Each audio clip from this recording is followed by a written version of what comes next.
Let's go now to CBS News Miami's Jim DeFede. He's standing by for us on the phone. Jim, I'm positive you have been working your sources this morning to get all the information that you can get for us here for CBS News Miami viewers. What have you been able to learn so far? Yeah, and I think the coverage has been good this morning. I would say that the big story that I have right now is that this does appear to be a family-related event. So you made reference earlier of the subject who's currently holed up in a house.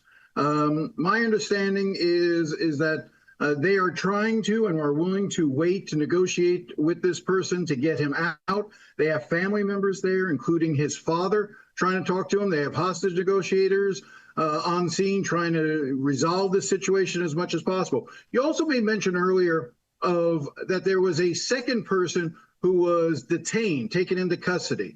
What I can tell you is that we believe that that is the brother of the person who is inside the house who shot at officers. This apparently started as a feud between the two brothers that escalated. That one car that you heard the chief reference earlier about being found in the middle of the street, this relates to that incident. And then apparently the brothers got into an argument of some sort. Shots were fired. That's when you had those shot things ring off that brought officers to the area. And then when the officers arrived, the subject, who is now barricaded in a house, opened fire on the officers. I can tell you that the weapon that was used, we've been describing it as a high-powered weapon.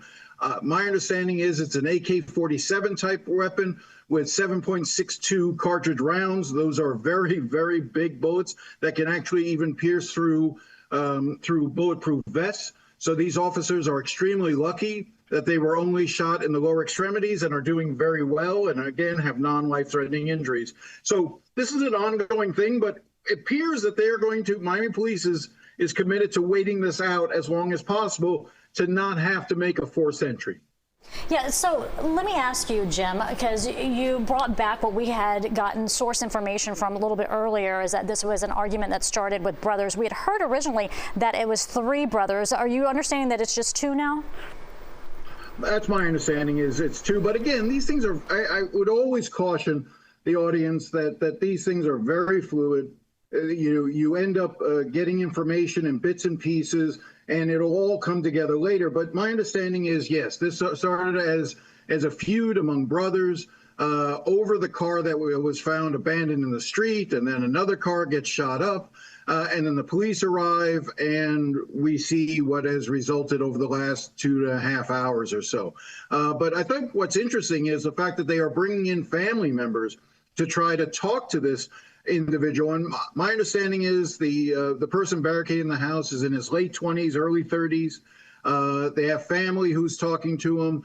The other brother is not under arrest, is just being detained. It's not believed that he fired at officers. So again, that's the initial information, and it just seems focused on the one brother inside that house. Okay, Jim, I just want to quickly share with our viewers some new pieces of information that we just got into the newsroom, and that is that it was a male sergeant and a female officer. Those were the 2 individuals who were shot this morning responding to that scene. We're also learning that for right now, those 2 officers will not be needing surgery. Obviously, that is a situation that could change. But bottom line is they did suffer from non-life-threatening injuries. And when you paint us the picture, Jim, of the weapon that was used in this, I mean, it really does illustrate just how lucky these officers are at this moment to still be alive and have non-life-threatening injuries. Jim, you have been covering Miami for decades. I'm really not trying to age here, but you just have a wealth of knowledge. You know the city like the back of your hand. Can you talk to us, just touch on the idea that this is now a suspect? We've been talking about this throughout our special live coverage here, that this is an individual who has now fired at officers in 2 separate occasions, potentially using an extremely deadly weapon. Yeah, and there's always there's some in the public who will say, if every shooting garnered this level of police attention, that crime would go down dramatically. Why is it that the police only seem interested in incidents in which they have a huge response when it's one of their own shot? And first off, I always think that's an unfair criticism. But to your point, Erica, and I know a point that you made earlier, anyone who is willing to shoot at a police officer is willing to do just about anything to harm members of the public. So if you are willing to shoot at a police officer, you are considered something of a much higher threat to the general public as well. And so that is why you always see this overwhelming response to these sorts of situations.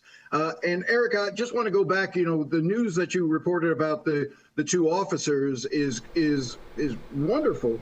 And you said something earlier in the coverage that I wanted to pick up on about how Miami City Miami Fire did not transport these individuals, that they were basically scooped and carried by police officers. That is incredibly common in police officer involved shootings. You will often see a situation where when an officer is shot, they will not wait for an ambulance. They will not wait for paramedics. They know that every second counts, and they will immediately scoop up the individual who was wounded, put him in a car, and race them to the hospital because they know seconds matter.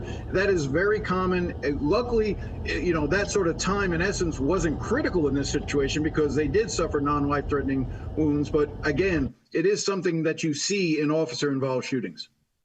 As you saw there, our viewers, I'm speaking to you at the moment, you saw Maribel Rodriguez. She's getting ready. We're going to go to her live in just a moment. But until she's ready, Jim, I want to ask you about this. I want to go back to what we were talking about, the extreme danger that officers are up against right now, because we have an individual with a high-powered weapon who has shot at officers twice now. That gives you an indication of just the mentality of what's going on in the mind of this shooter here. But at the same time, though, we also heard the police chief say, we want to honor the sanctity of life here, and then understanding that in relationship to the fact that family members have been brought on scene to try to talk this shooter out of the building. That gives you an indication how officers are trying to, in some way, gently approach this.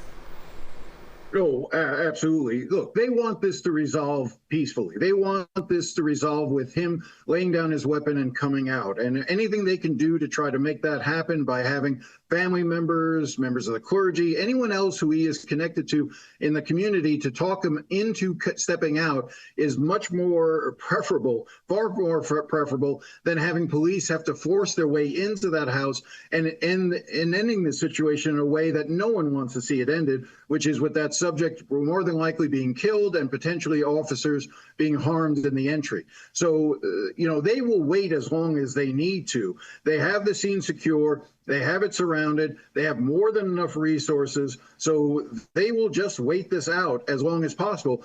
The only thing that could ramp this up is if the individual in that house decides to become more aggressive, starts firing at officers from inside the house, or comes out and did what he did the last time, which was apparently come outside and start shooting at officers before retreating back into the house. If he takes those sort of steps again, then yes, I think you will see a ratcheting up by the police in terms of how they deal with him. But as long as he's in the house, as long as he's not firing, I think the Miami police will wait this out as long as possible.